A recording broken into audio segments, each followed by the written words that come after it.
नहीं जी, महिलाओं से कौन क्या बता रहे थे, कुछ महिलाओं से महिलाएं लगाई गई थी। महिलाएं पीछे लगाती है ना, वो मैंने दिया है ना, बजाज नगर में दर्ज कराया हुआ है भाई मुकदमा। क्या मतलब? क्या मामला सर? कि भाई वीडियो भेजते हैं, इस तरीके से भेजती हैं जो महिलाएं ब्लैकमेल करती हैं, वो भेजा है मैंने।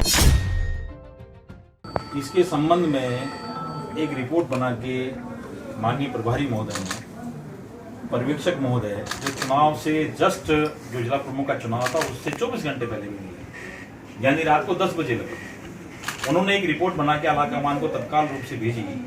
मैं उसके संबंध में थोड़ा सा आपसे चर्चा करना चाहता हूँ कि पहली बार ऐसा हुआ है कि जो रिपोर्ट भेजी गई बिल्कुल आनंद फानंद में भेजी गई, बिना किसी का पक्ष सुना नहीं गया, मेरे से कोई चर्चा नहीं की गई, मेरे को बुला के पूछा नहीं गया, क्षेत्र की नॉलेज है नहीं प्रभारी जी को, जिले में कहीं गए नहीं थे, जिले के लोगों से पूछताछ नहीं की, जो कैंडिडेट चुनाव लड़े उनसे पूछा नहीं। उसके उपरांत भी जो उन्होंने रिपोर्ट भेजी उसके ऊपर मैं एक बात कहना चाहता हूं कि जिन लोगों पे मैंने आरोप लगाए थे उन्हीं को बिठाकर जो उन्होंने प्रेस कॉन्फ्रेंस करवाई, मीडिया में बयान दिया। मैं पर्यवेक्षक महोदय से कहना चाहता हूं कि मैं भी पर्यवेक्षक हूं और मैं भी संभाग का प्रभारी हूं, मैं मैप्रो का इंचार्ज भी हूं। तो जब हम हमारे पास शिकायत आई तो उसकी हमने जांच कराने के लिए आज तक दिया हुआ है कि किस तरह से सिंबल वहां पे दिए गए। जाहिदा जी ने आपके सामने आया था कि 3-3 सिंबल गलत बांट दिए गए उनके विधानसभा क्षेत्र में, दूसरे लोगों ने सिंबल दे दिए थे, उसकी जांच भी अभी तक चल रही है। तो ऐसा क्या रीजन आ गया था, किसका दबाव था कि एक दिन में बिना सुने, बिना किसी का पक्ष जाने और सीधा उन्होंने रिपोर्ट को भेजा, जिसमें उन्होंने मुझे गलत ठहराने की कोशिश की। मैं आपके माध्यम से पूछना चाहता हूं इकबाल जी से, वही कह रहे थे कि भाई मैं कार्यकर्ता हूं, भाई कौन सी पार्टी के कार्यकर्ता रहे हैं और कौन सी पार्टी का काम किया उन्होंने, कितने लंबे समय तक किया है, सारी पार्टियों में घूम के आए हैं। बीएसपी में वो जाके आए हैं, बीजेपी से वो आए हैं, कांग्रेस में अभी आए, पिछले चुनाव में आए थे, कांग्रेस में भी आए थे। वो जिस तरह से काम कर रहे थे, मैं बार बार उनसे आग्रह कर रहा था, और मैं जो बातें कर रहा हूं आपसे बिल्कुल तथ्य के ऊपर कर रहा हूं।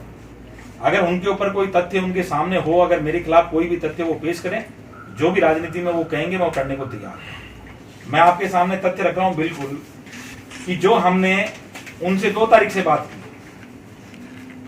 2 तारीख से हमने बात की लगातार, ये 2 तारीख से पूरी की पूरी कॉल डिटेल है, कितने मिनट उनसे बात हुई। हर बार मैंने यही कहा कि बाड़ेबंदी की जाए, माननीय अध्यक्ष जी के पास भी गया, अध्यक्ष जी ने उनके पुत्र से बात कराई अध्यक्ष जी से, अध्यक्ष जी ने तत्काल निर्देश दिया था उनको कि कल से बाड़ेबंदी होनी चाहिए। उसके बाद भी बाड़ेबंदी नहीं कराई गई। अध्यक्ष जी के कहने के बाद और उनके खुद के गोविंद राम जी के कहने के बाद में हमने होटल का रिसोर्ट बुक करा दिया था, ये उसकी रसीद है, 50,000 रुपये जमा कराए, 50 लोगों का कमरा रहने के लिए हमने व्यवस्था करने के लिए रिसोर्ट बुक कराया दिल्ली रोड के ऊपर।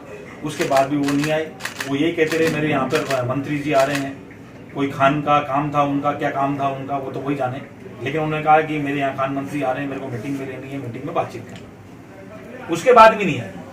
उसके बाद मैं कहना चाहता हूँ कि जो कैंडिडेट चले गए, बिल्कुल कि जो कैंडिडेट गए गलत गए, कांग्रेस को कार्रवाई करनी चाहिए, ऐसे लोगों पे कार्रवाई होनी चाहिए, कोई भी लोग शामिल हो, चाहे उसमें मैं हूं, चाहे दूसरा हो, चाहे कोई भी बड़ा नेता शामिल हो, कि जिन लोगों ने कांग्रेस को कमजोर करने का काम किया उनके ऊपर कार्रवाई होनी चाहिए। कांग्रेस तभी मजबूत होगी जब ऐसे लोगों पे कार्रवाई होगी। ये बार बार मैं प्रेसिडेंट से कह रहा हूं, लेकिन जिन लोगों को उन्होंने बैठ के खुद ने उनसे पूछ के, जो मेरे राजनीतिक विरोधी हैं, मैं पूछना चाहता हूं आपके माध्यम से कि नगर पालिका का चुनाव हुआ, जो व्यक्ति वहां बैठ के बात कर रहे थे, अगर एक भी नगर पालिका के 35 वार्ड हैं, अगर 35 वार्ड में से अगर किसी भी सभा का, किसी भी पार्षद का अगर वो प्रचार करते हुए अपना फोटो बता दें, तो आप जो कहेंगे मैं करने को तैयार हूं। पूरे नगर पालिका के अंदर, अभी पंचायत समिति के अंदर पूरे 15 हमारे चाकसू के अंदर थे, पंचायत समिति के मेंबर चुनाव लड़ रहे थे, कोट खावदा के अंदर 15 लड़ रहे थे और माधुराजपुरा के अंदर 15 लड़ रहे थे। जिन 3 व्यक्तियों को उन्होंने बैठकर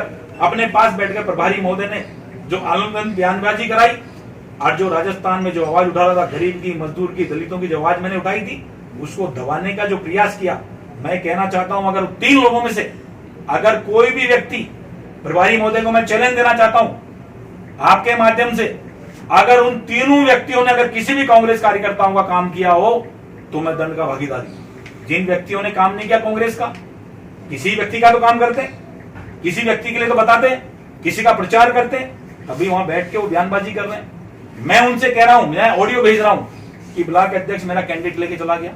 उनसे मेरे से पूछना चाहिए था कि कौन का कैंडिडेट लेके चला गया, पंचायत समिति लेके चला गया, जिला परिषद का लेके चला गया, खुद सोचता है पंचायत समिति का मेंबर लेके चले गए, लोगों ने जिताया। ये चाकसू से सारी चीजें आपको मिल जाएंगी। जो खुद लोकल वार्ड का था, पंचायत समिति का मेंबर ले जाके बीजेपी को दे दिया। बीजेपी की बाड़ीबंदी जहां पे हो रही थी, चाकसू पंचायत समिति की जहां पे बाड़ीबंदी हुई, वहां पे जिला अध्यक्ष बीजेपी का भी था, वहां बीजेपी के नेता भी थे। ये बाड़ीबंदी के फोटो आ गए। जगत होटल के अंदर ये बाड़ीबंदी हुई, बीजेपी की बाड़ीबंदी हुई। जिला बीजेपी का अध्यक्ष वहां पे है, बीजेपी के नेता वहां पे हैं, और ये हमारे कांग्रेस के जो नेता, जो उनके घर पे बैठकर, प्रभारी महोदय के घर बैठ के जो लोग बयानबाजी कर रहे थे, वो सारे इस रिसोर्ट के अंदर हैं। इसकी मैंने वीडियो फुटेज सारी दे दी है। माननीय अध्यक्ष जी को भी आग्रह किया था कि आप भी अपने लेवल पे सीसीटीवी कैमरे इस होटल के निकाल लीजिए, दूध का दूध पानी का पानी हो जाएगा। ये मैंने डोटासरा जी से मिलकर कह दिया था। उसके उपरांत भी जो इतना घटित और घृणित जो लोगों ने काम किया है, उनको तत्काल प्रभाव से सख्त सजा मिलनी चाहिए, मैं ये कहता हूं।